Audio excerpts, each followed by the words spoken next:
샬롬.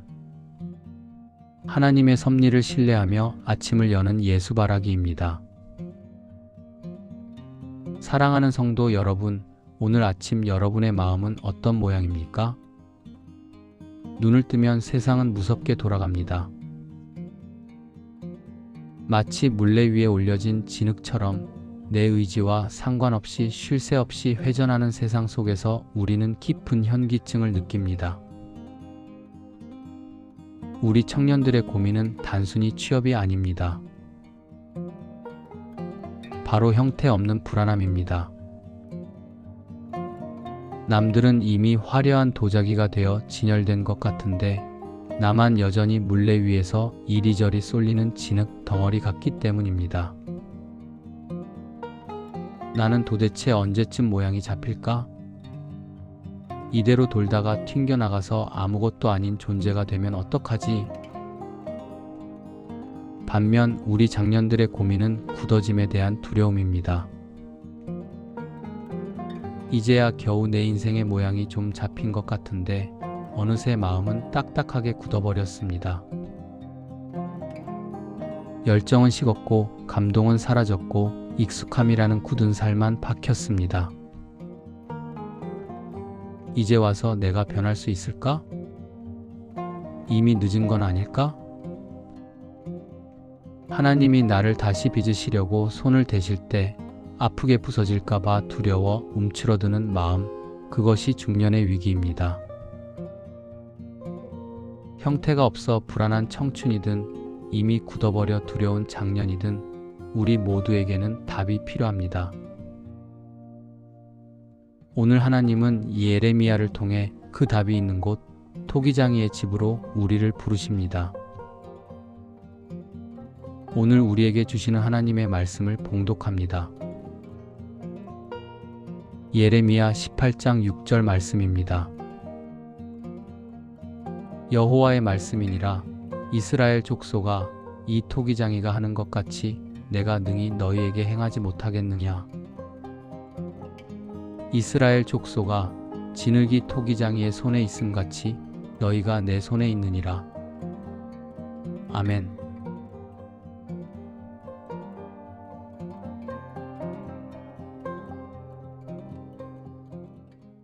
예레미야가 토기장이의 집에서 본 것은 두 가지였습니다. 하나는 돌아가는 물레였고 다른 하나는 토기장이의 손이었습니다. 우리는 자꾸 물레만 봅니다. 세상이 너무 빨라. 남들은 벌써 저만큼 갔어. 하며 속도에 집착합니다. 하지만 예레미야는 그 어지러운 속도 속에서도 진흙을 놓치지 않고 꽉 붙들고 있는 손을 보았습니다. 이사야 64장 8절은 이렇게 고백합니다. 여호와여, 주는 우리 아버지시니이다.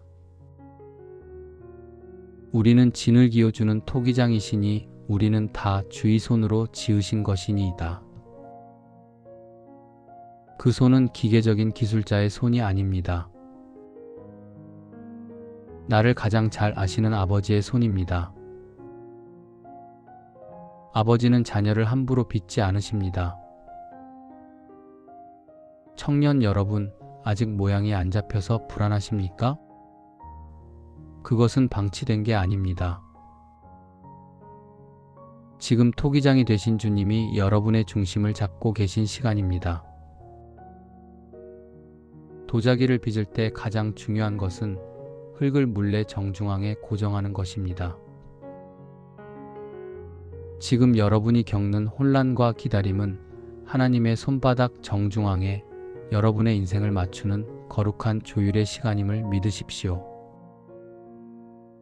진흙은 스스로 나는 꽃병이 될래, 밥그릇이 될래 결정하지 않습니다. 나의 정체성은 나의 스펙이나 성취가 결정하는 게 아닙니다. 나를 만지시는 그분의 손끝에서 결정됩니다. 내가 내 인생의 주인이 아님을 인정하는 겸손함, 그것이 불안을 잠재우는 유일한 길입니다. 이번에는 굳어버린 마음 때문에 고민하는 분들을 위한 말씀입니다. 4절에 보니 진흙으로 만든 그릇이 토기장이의 손에서 터지매라고 합니다. 때로는 내 고집 때문에, 때로는 내 죄 때문에 인생이 터지고 찌그러질 때가 있습니다. 중요한 것은 그 다음입니다. 토기장이는 굳어서 터진 흙을 버리지 않았습니다. 물을 부어 다시 부드럽게 이겨냈습니다. 그가 그것으로 자기 의견에 좋은 대로 다른 그릇을 만들더라. 우리는 이제 늦었어. 난 이미 굳었어 라고 포기하지만 하나님은 아니, 다시 시작할 수 있어 라고 말씀하십니다. 하나님의 사전에는 폐기 처분이 없습니다. 여러분의 깨어진 과거, 후회되는 선택, 딱딱하게 굳은 마음까지도 성령의 단비로 적셔서 다시 빚어내시는 재창조의 하나님이십니다. 실패가 아닙니다. 과정입니다. 내가 원했던 그릇은 깨졌을지 몰라도 하나님이 원하시는 다른 그릇으로 빚어지는 섭리의 시간입니다. 내 계획보다 하나님의 수정안이 훨씬 더 아름답습니다. 하지만 기억하십시오. 아름다운 그릇이 되기 위해서는 반드시 거쳐야 할 과정이 있습니다. 바로 으깨짐입니다. 내 자아가 살아서 펄떡거릴 때는 빚어질 수 없습니다.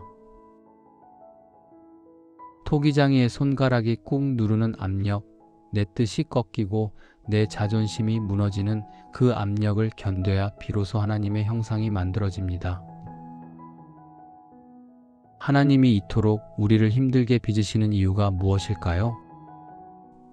단순히 성공한 인생, 폼나는 인생을 만들기 위해서가 아닙니다. 고린도후서 4장 7절은 그 답을 줍니다. 우리가 이 보배를 질그릇에 가졌으니 이는 심히 큰 능력은 하나님께 있고 우리에게 있지 아니함을 알게 하려 함이라. 하나님은 여러분이라는 그릇 안에 세상 무엇과도 바꿀 수 없는 보배, 바로 예수 그리스도를 담기 원하십니다. 나의 약함이 드러나야 내 안에 주님이 강함 되십니다. 내가 투박한 질그릇임이 인정되어야 내 안에 담긴 예수님이 찬란하게 빛납니다. 이것이 우리를 빚으시는 궁극적인 목적입니다. 여러분의 인생을 통해 여러분이 드러나는 것이 아니라 내주하시는 예수님이 드러나는 삶. 그것이 진짜 명품 인생입니다. 사랑하는 성도 여러분, 오늘도 여전히 세상의 물레는 어지럽게 돌아갑니다. 하지만 두려워하지 마십시오. 여러분을 붙들고 있는 손은 우리를 위해 십자가에서 못 박히신 피 묻은 사랑의 손입니다. 그 손은 결코 미끄러지거나 실수하지 않으십니다. 내가 운전대를 잡으려니 불안한 것입니다.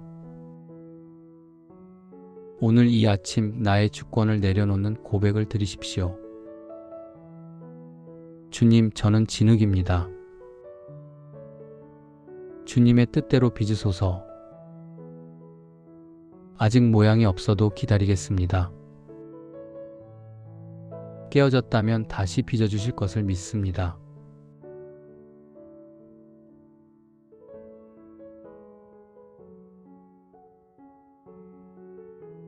제가 잠시 기도하겠습니다.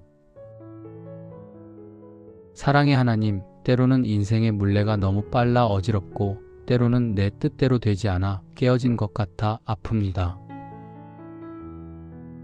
하지만 내가 토기장이가 아님을 인정합니다. 나를 빚으시는 주님의 손길을 신뢰하며 오늘 하루를 맡겨드립니다. 깨어지고 상한 마음을 다시 모아 주님이 원하시는 그릇으로 빚어 주시옵소서. 내 안에 담긴 예수 그리스도의 보배가 오늘 나의 삶을 통해 빛나게 하옵소서. 우리를 가장 아름답게 빚으시는 예수님의 이름으로 기도합니다. 아멘. 여러분의 인생은 우연이 아닙니다.